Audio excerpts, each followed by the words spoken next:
Nah, inilah strategi yang harus digunakan sebenarnya Prabowo.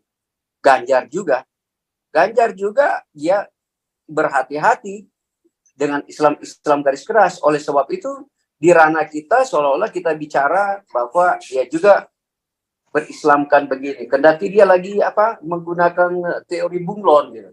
Oh, saya harus jadi begini karena saya mau cari pemilih. Betul 1000% betul, Pak. Jadi kemarin waktu saya di Jerman, saya ngobrol-ngobrol dengan para penerima orang Kristen yang terima beasiswa.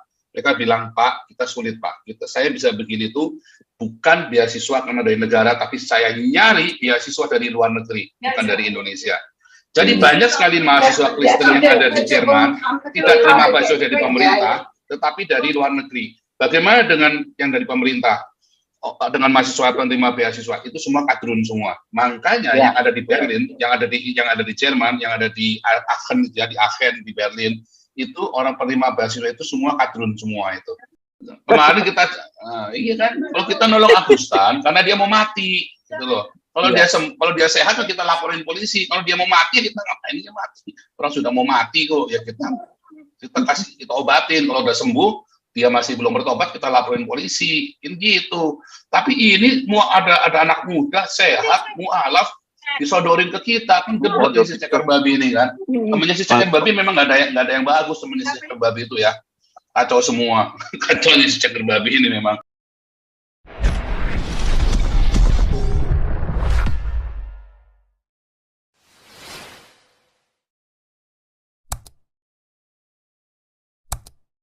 Komunitasnya kan saya kemarin ke ini cuman perbandingan kemarin ke Calvin University ada Asia kayak perkumpulan orang Asia di Haifa ada kayak perkumpulan komunitas begitu Pak. Nggak ada.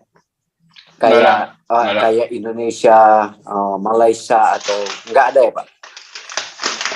Oh, itu yang saya mau tanya di sana kalau ada komunitas seperti itu. Nanti mungkin saya yang pertama kali bikin kali. Tadi kamu udah cocok jadi rabai. Rambut lu kan udah gondrong loh. Tinggal di printer di sampingnya kopeng jadi rabai loh. Pakai tadi sebenarnya Pak Paul jelaskan. Kadang-kadang di sini orang masih berpikir mana sih yang Yahudi yang rambutnya di kiri kanan yang ada panjang, mana yang Yahudi yang liberal itu. Di sini banyak ada macam-macam Yahudi lah.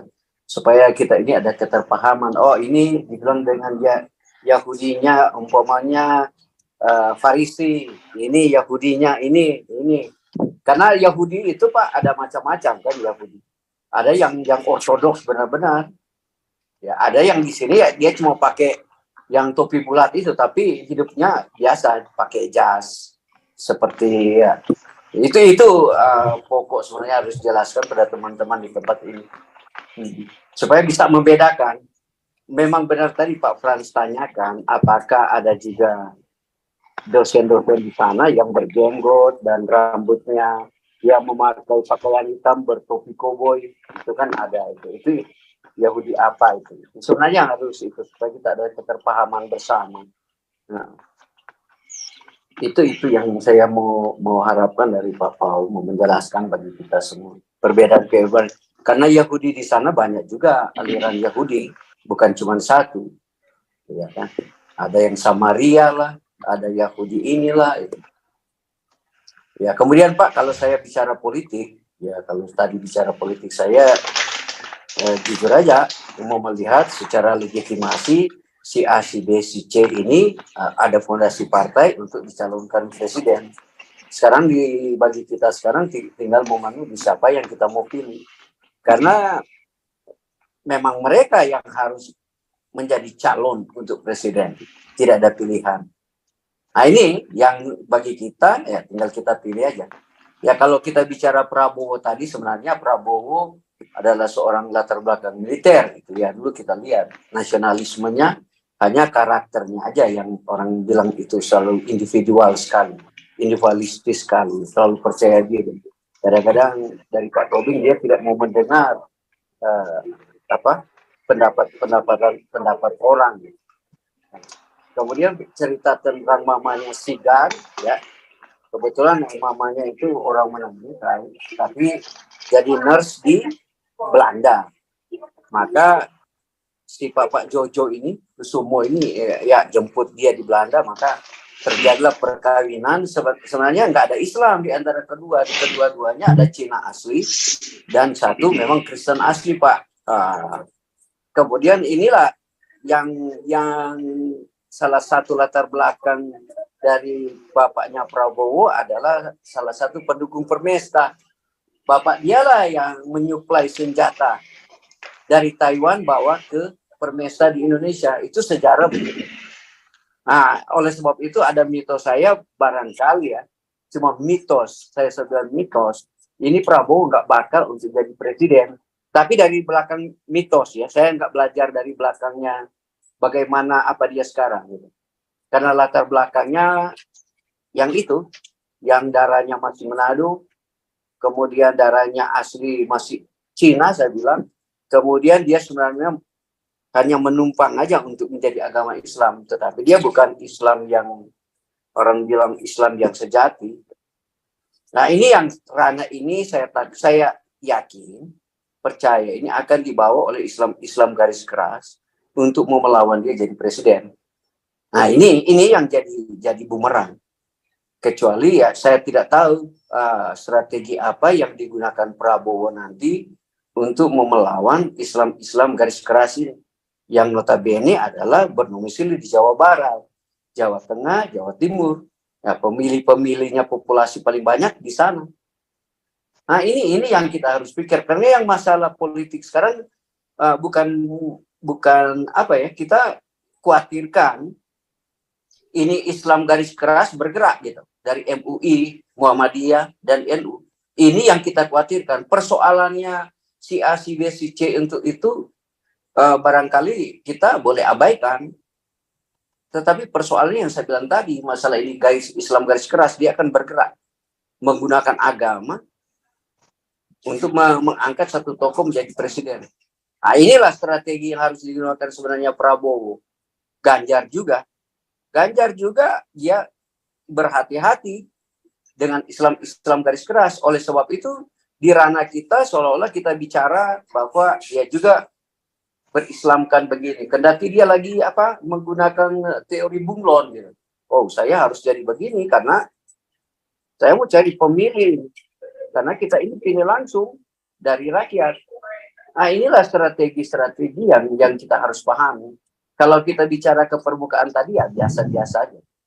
Sekarang kita bicara strategi, itu aja ya untuk calon presiden-presiden kita. Ya terima kasih, ini sebagai pandangan saya ya Pak. Ya saya juga menyindir tentang beasiswa. Sebenarnya beasiswa itu di Indonesia banyak. Saya alami, saya juga dulu penerima beasiswa dari salah satu perguruan tinggi.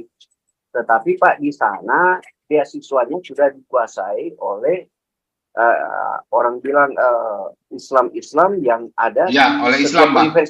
Iya, saya tahu betul, Pak. dulu. Mereka sudah kuasai untuk semua beasiswa. Betul. Mereka tidak akan memberikan kesempatan pada orang Kristen. Betul. Itu yang kita kumandangkan terus-menerus. Nah, ini ya keterbelakangan negara kita sampai kiamat tidak akin maju. Karena sudah terkooptasi dengan Islamnya, cara pemikir itu Islamnya. Ya ini sebagai tambahan saya Pak Paul. Terima kasih teman-teman. Betul 1000% betul Pak. Ya. Jadi kemarin waktu saya di Jerman, saya ngobrol-ngobrol dengan para penerima orang Kristen yang terima beasiswa. Mereka bilang, Pak, kita sulit Pak. Saya bisa begini itu bukan beasiswa karena dari negara, tapi saya nyari beasiswa dari luar negeri, bukan dari Indonesia. Jadi banyak sekali mahasiswa Kristen yang ada di Jerman tidak terima beasiswa dari pemerintah, tetapi dari luar negeri. Bagaimana dengan yang dari pemerintah? Dengan mahasiswa penerima beasiswa itu semua kadrun semua. Makanya yang ada di Berlin, yang ada di Jerman, yang ada di Aachen di Berlin, itu orang penerima beasiswa itu semua kadrun semua itu. Memang disiapkan untuk para kadrun. Edan itu. Dan itu bukan rahasia umum lagi, itu sudah bukan rahasia lagi. Kalian orang Kristen kalau bisa dapat beasiswa dari negara itu mujizat. ya, atau hanya buat ya ini kita ada loh, cuma buat gitu doang. Ya, tapi intinya nggak bisa karena maaf ya, yang ngomong sama saya ini itu salah satu pejabat negara Kristen, ya. Dan dia sendiri yang bilang, bukan cuma Pak Teddy ya, tapi dia sendiri yang bilang. Jadi gimana caranya? Ya saya bilang, saya mau ini kan Pak Stefan, Pak Ketua Galarua lagi mau bikin sekolah gratis, ya kan? Mungkin sampai akademi kita mau bikin. Saya bilang, Pak, sekalian kita mau bikin sampai bisa membiasiswain ke luar negeri. Kita kemana? Misalnya ke Belanda, ya udah Belanda, ke Israel ya, ke Israel. Tapi kita tentukan, bahkan kita bisa kerjasama. Makanya saya bilang, jangan minta beasiswa sama saya dulu. Lawang kalian nyumbang aja pada pelit-pelit kok. Tapi kalau kalian nyumbangnya udah banyak-banyak, kamu minta beasiswa sama kita, saya cuma tinggal telepon sama Bu Lianti. Bu Lianti tolong ini beasiswa. Pasti keluar Bu Lianti. Sekarang aja nyumbangnya pelit-pelit aja. Ya kita siapin ya. Kita punya Hagios Scholarship. Wah, keren saudara ya. Ada Hagios Scholarship. Kita kan punya Hagios Embun Pagi buat tolong menolong antar sesama. Kita bayarin BPJS-nya kita. Tuh. Selama ini Anda yang mencaci maki saya, katanya ngapain kasih makan orang Islam? Oh, kita juga di antara orang Kristen sendiri kita tolong menolong, tetapi syaratnya Anda kudu masuk dalam anggota komunitas kita. Kalau enggak kita tahu bagaimana kalau Anda Kristen apa bukan. Kan masuk cuma dari KTP doang kan nggak bisa kan. Jadi kita jangan kayak kemarin si ceker babi ya, nyuruh kita nolongin orang ataunya dia mualaf. Itu belum si ceker babi itu nyodorin si ibu ketua nih, ibu ketua tolong bantu dong, ini kasihan begini nggak taunya mualaf, saudara, kan goblok di ceker babi ini kan. Ngapain kita nolong yang mualaf, aduh, tinggal di rumah kita, kerja sama kita, nggak taunya mualaf, saudara. Sampai pusing sekali.